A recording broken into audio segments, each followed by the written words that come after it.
வணக்கம். பூஜா டோரில் இன்னைக்கு நம்ம பார்க்க போகிறது தசாவதாரங்களை பற்றி. தசாவதாரம் என்பது விஷ்ணு பகவானோட 10 அவதாரங்கள். அதில் முதல் அவதாரம் மச்ச அவதாரம். மச்ச அவதாரத்தில் விஷ்ணு பகவான் மீன் உருவத்தில் காட்சியளிக்கிறார். இதில் விஷ்ணு பகவானோட கீழ்ப்பகுதி மீனாகவும் உடலின் மேல் பகுதி தேவரூபமாகவும் காட்சியளிக்கிறார். இரண்டாவது அவதாரம் கூர்ம அவதாரம். இதில் விஷ்ணு பகவான் ஆமை அவதாரம் எடுத்திருக்கிறார். இதுலேயுமே அவரோட உடலின் கீழ்ப்பகுதி ஆமையாகவும் மேல் பகுதி தேவரூபமாகவும் காட்சியளிக்கிறது.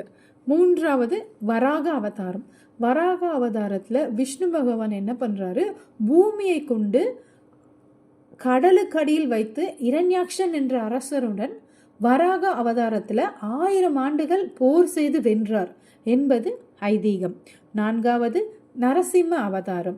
இந்த அவதாரத்தில் விஷ்ணு பகவானோட தலை சிங்க ரூபமாகவும் உடல் மனித உடலுடன் காட்சியளிக்கிறார். ஐந்தாவது வாமன அவதாரம். வாமன அவதாரத்தில் காசிபன் அதிதி ஆகியோருக்கு வாமன உருவில் பிறந்து மாபலி சக்கரவர்த்தியை யாசித்து தானம் கேட்டு அவரை வதம் செய்து வென்றார் என்பது இந்த வாமன அவதாரத்தின் கூற்றாகும். பரசுராம அவதாரம். இதில் ஜமத்கினி முனிவருக்கும் ரேணுகைக்கும் மகனாக பிறந்து பிராமண குலத்தை காக்க மறுத்த சத்திரிய குலத்தை கூண்டோடு அழிக்க சபதமேற்றார் என்பது பரசுராமரின் அவதாரத்தின் நோக்கமாகும். ஏழாவது ராம அவதாரம். ராம அவதாரம் நம்ம அனைவரும் அறிந்த ஒன்று. எட்டாவது பலராமர் அவதாரம். பலராமர் அவதாரம் என்பது கிருஷ்ணனுக்கு அண்ணன் என்பவர் தான் பலராமர். இதை பற்றியும் நமக்கு வரலாறுகள் எல்லாமே நன்கு அறிந்த ஒன்று. ஒன்பதாவது கிருஷ்ண அவதாரம். கிருஷ்ண அவதாரம் நம்மளோட எல்லாருக்குமே பழகிய நன்கு தெரிந்த ஒரு அவதாரம். கடைசி அவதாரம் கல்கி அவதாரம்.